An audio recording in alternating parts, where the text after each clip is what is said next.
E sobre as declarações do presidente Bolsonaro, a gente conversa com o advogado especialista em direito constitucional, doutor Acácio Miranda da Silva Filho. Oi, boa tarde, Acácio. Seja bem-vindo novamente ao Jovem Pan Agora. Boa tarde, Kalina. É um grande prazer falar com você, querida, e com todos os nossos queridos e queridas telespectadoras. Imagina, querida é você. Bom, primeiramente, sobre a possível reforma ministerial, que ele acabou de anunciar nesta quarta-feira, o que muda do governo com essa dança das cadeiras, Acácio? O governo Bolsonaro, com esta reforma ministerial, dá indicativos que fará um gesto para o Centrão, em busca da governabilidade. O presidente já declarou que o seu provável ministro da Casa Civil será o senador Ciro Nogueira, que é hoje um dos grandes líderes do Centrão.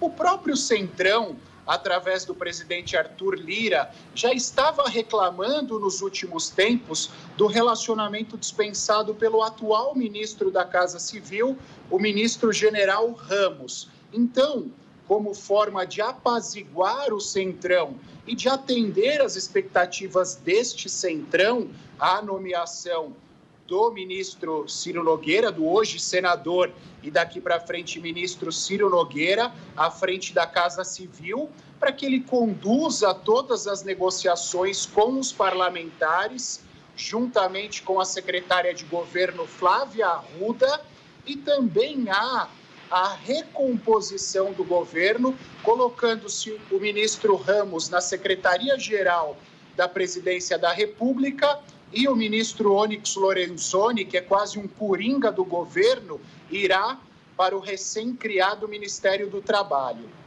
Agora, como que a gente pode interpretar essa intenção do presidente Jair Bolsonaro, nessa altura do campeonato, de querer agradar mais esse grupo aí, essa turma do Centrão?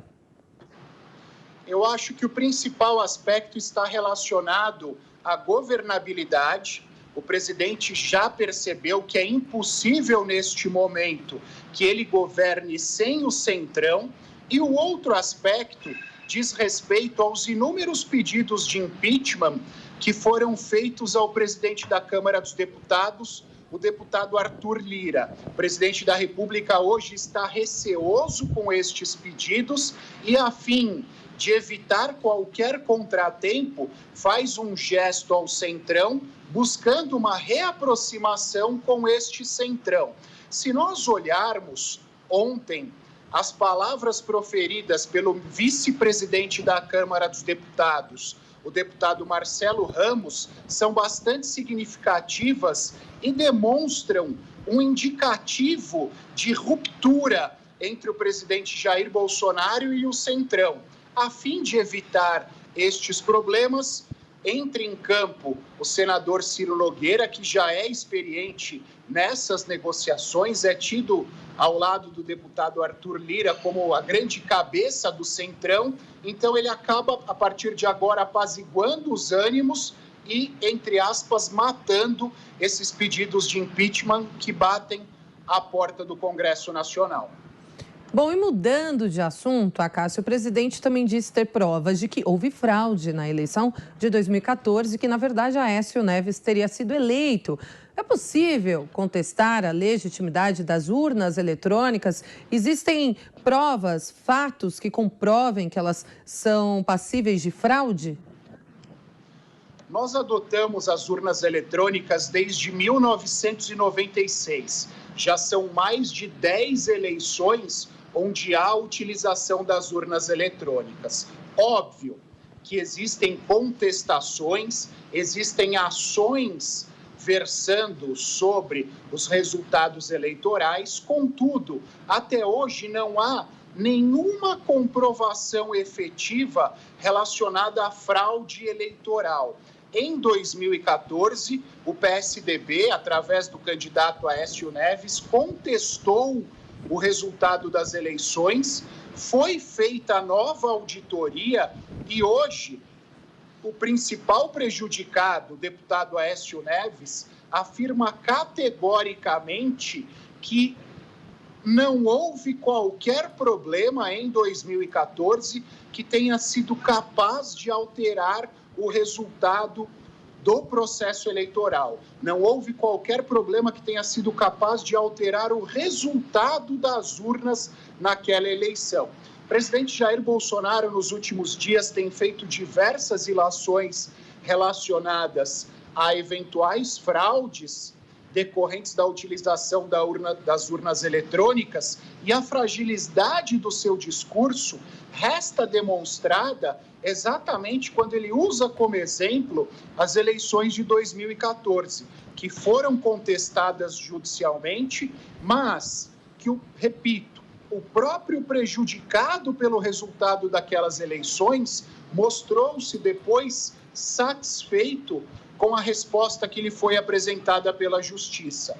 Então, não há nenhum indicativo plausível de eventuais problemas relacionados às urnas eletrônicas. E em relação a isso, o presidente, ele constantemente defende a implementação do voto impresso, essa PEC que está aí correndo.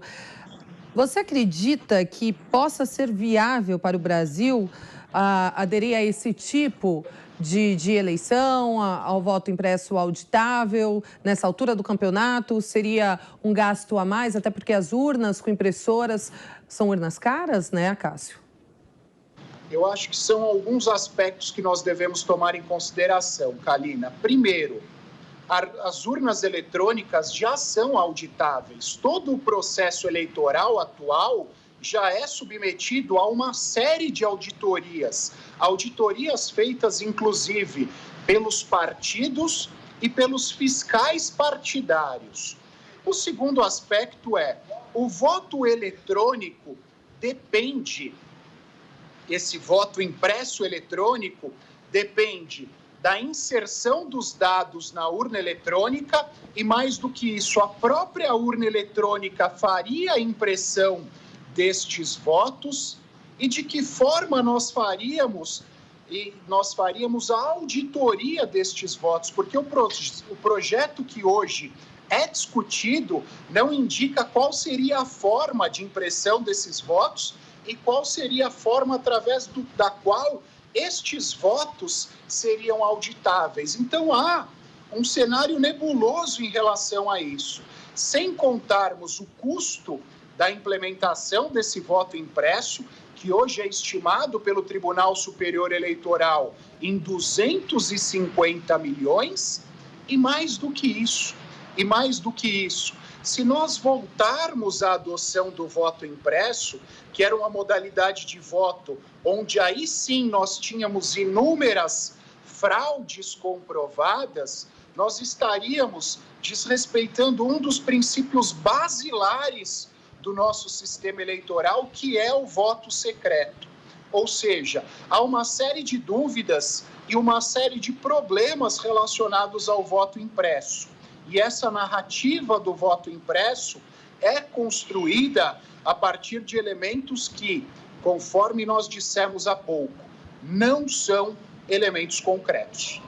Bom, conversamos então com um advogado especialista em direito constitucional, doutor Acácio Miranda da Silva Filho. Mais uma vez, Acácio, brigadão, boa tarde para você. Obrigado, Kalina, sempre um prazer. Um grande abraço a você e aos nossos telespectadores.